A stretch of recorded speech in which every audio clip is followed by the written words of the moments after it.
আসসালামু আলাইকুম। রেজা লাইফ থেকে আইটি ভিডিও নিয়ে এসেছি। আশা করি আপনারা সবাই ভালো আছেন। আমরাও আলহামদুলিল্লাহ ভালো আছি। এই ভিডিওটা দুদিন আগে, তখন আনায়ের মাত্র স্কুল ওপেন হয়েছে। জাস্ট দুদিন আগে ওদের স্কুল ওপেন হলো, লম্বা একটা ভ্যাকেশনের পরে। তো এই ছুটিতে তো আসলে এটা অনেক বড় একটা ছুটি থাকে, প্রায় ২ মাসের মতো। তো এইরকম একটা লম্বা ছুটির পরে বাচ্চাদের আসলে স্কুলে যেতে ইচ্ছে হয় না। আর বাচ্চাদেরও যেতে ইচ্ছে করে না। ১ম ১ টা ২ টা দিন এরকম একটু বাচ্চারা একটু লেজি ফিল করে।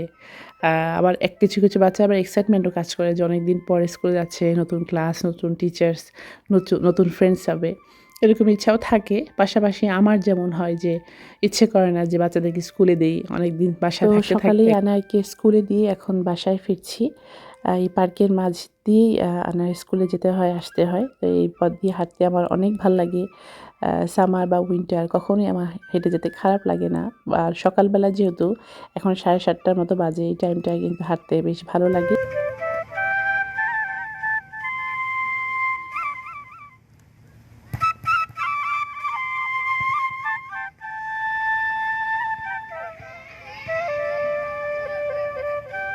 তো বাসায় যাওয়ার পর সবাইকে স্কুলে বিদায় দিতে হবে। আরও ৩ জন বাসায় আছে, তারা সবাই স্কুলে যাবে। তো তাদেরকে সবাইকে স্কুলে বিদায় দিয়ে তারপর আমি রান্নাবান্না নিয়ে বসবো। সকালে আমি রান্না শেষ করি, যেদিন আমার রান্না থাকে। তো আজকে একটু স্পেশাল রান্না করব। একটা স্পেশাল রান্না করব। সেটা হচ্ছে, যেহেতু ইমানের বাবার বার্থডে ছিল সেদিন। তো সেই বার্থডে উপলক্ষে ইমানের বাবার পছন্দের সব খাবারগুলো রান্না করব। তো ইমানের বাবার পছন্দ হচ্ছে সরিষার তেহারি। তাই সরিষার তেহারিটা আমি এখানে একদম মাখিয়ে বসিয়ে দেবো। এখানে মেখে রেখেছি আগে থেকে। তো এটাকে একটু পরে বসিয়ে দেবো। আর সবজি কিছু রান্না করব, যেগুলি ইমানের বাবার পছন্দ সেগুলি আজকে রান্না করব। যেমন বেগুন ভাজি থাকবে, মিষ্টি কুমড়া ভাজি ইমানের বাবা পছন্দ করে। তারপর চিংড়ি মাছ দিয়ে পেঁয়াজের পাতা আর কই মাছ ভুনা করে রান্না করব। তো এই সবগুলি খাবারই ইমানের বাবার পছন্দ। কিন্তু বিরিয়ানির সাথে তো এই খাবার যাবে না। তাই কিছু বিরিয়ানি যেহেতু দুপুরবেলায় খাবে, বিরিয়ানি তো না, আপনার এই সরিষার তেহারি। তেহারিটা দুপুরবেলায় খাবে, আর রাতের জন্য রেখেছি সবজি মাছ।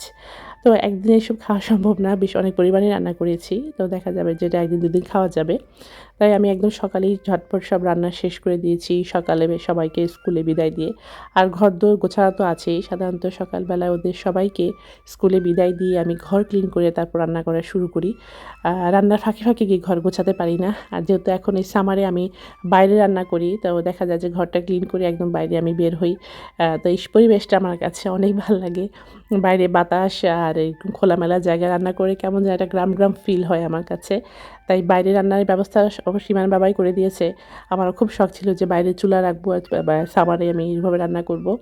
তো সেই মোতাবেক এই জায়গাটা সুন্দরভাবে আমি রান্নার জন্য আয়োজন করেছি। আর বাইরে রান্না করতে আসলেও একটা অন্যরকম লাগে, খুব ভালো লাগে। আর আজকের ওয়েদারটা এত সুন্দর ছিল, মানে যেদিন আমি রান্নাবান্না করছিলাম ওয়েদারটা খুব চমৎকার ছিল। হালকা একটা ঠান্ডা, আর বাইরে খুব বাতাস ছিল। আর এই বাতাসে একটু হালকা ঠান্ডাও লাগছিল। কেমন একটা শীত লাগছিল, যেন দেশের যে একটা শীতকাল হয় না, সেরকম একটা শীত লাগছিল। তো এরকম পরিবেশে রান্নাও আমার করতে অনেক ভাল লাগছে। বাইরে একটা সুন্দর হালকা বাতাস, আবার একটু রোদও আছে। এমন একটা পরিবেশে আসলে বাইরে বসে রান্না করাটাই উত্তম। সামারে দেখা যায়, এই সামারটাতে আমি ১ম এ বাইরে রান্না করলাম। আমার বোনরা যখন ছিল তখন ওদেরকে নিয়ে এরকম বাইরে রান্না করেছি, গল্প করেছি আর রান্না করেছি। বিশেষ করে যখন অনেক বেশি মেহমান এসেছিলো, ওরা যখন ছিল, সেই সময়টা বাড়াই রান্না-বান্না করেছি। এতে করে রান্না করার সুবিধা আছে।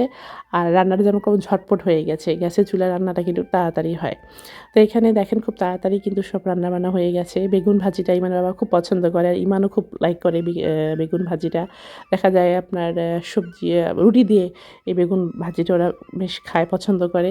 তাই বেগুন ভাজিটা করে রাখলাম। আর পাশে চুলাতে বসিয়ে দিয়েছি চিংড়ি মাছ দিয়ে পেঁয়াজের পাতা। এইটা আমাদের বাসায় খুব চলে।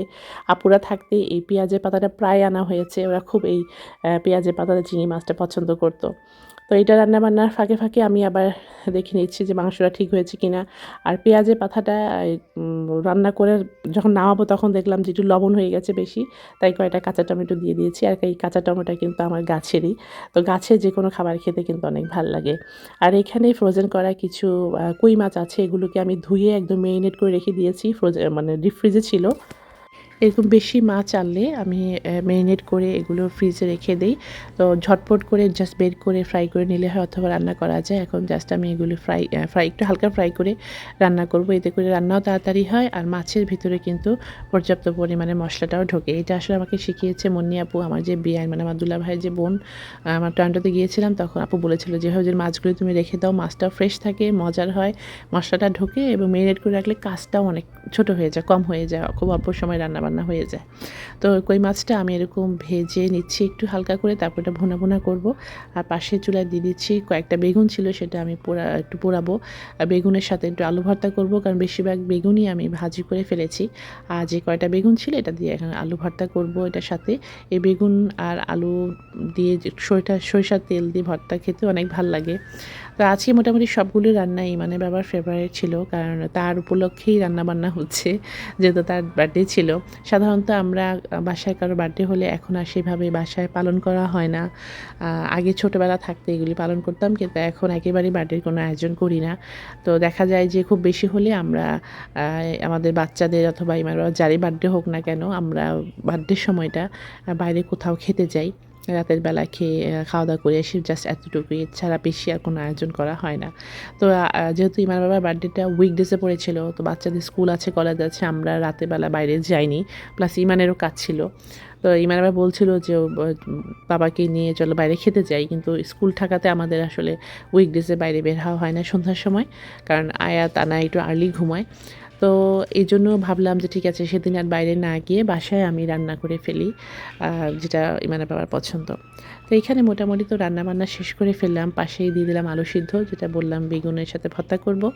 আর এখানে ঝোল করে কই মাছ রান্না করে ফেলেছি, আর সাথে আমার গাছের টমেটো দিয়ে দিচ্ছি, কাঁচা টমেটো, আর এই ধনেপাতা আর কয়েকটা কাঁচামরিচ দিয়েছি। একটু ঝোল ঝোল থাকবে তরকারিটা, আর একটু পর একটু টেনে যাবে আমি জানি, তাই একটু মোটামুটি ঝোল ঝোল থাকতে তরকারিটা নামিয়ে ফেলবো।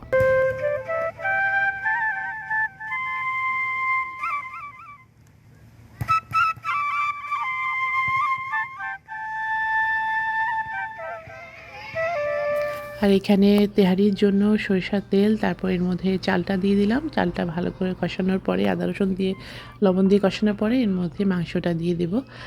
আর সরিষার এই তেহারিটা মাঝে মধ্যে আমি রান্না করি, ইমানের বাবারই ফেভারিট এইটা বেশি, তার জন্যই করা হয় এই সরিষার তেহারিটা।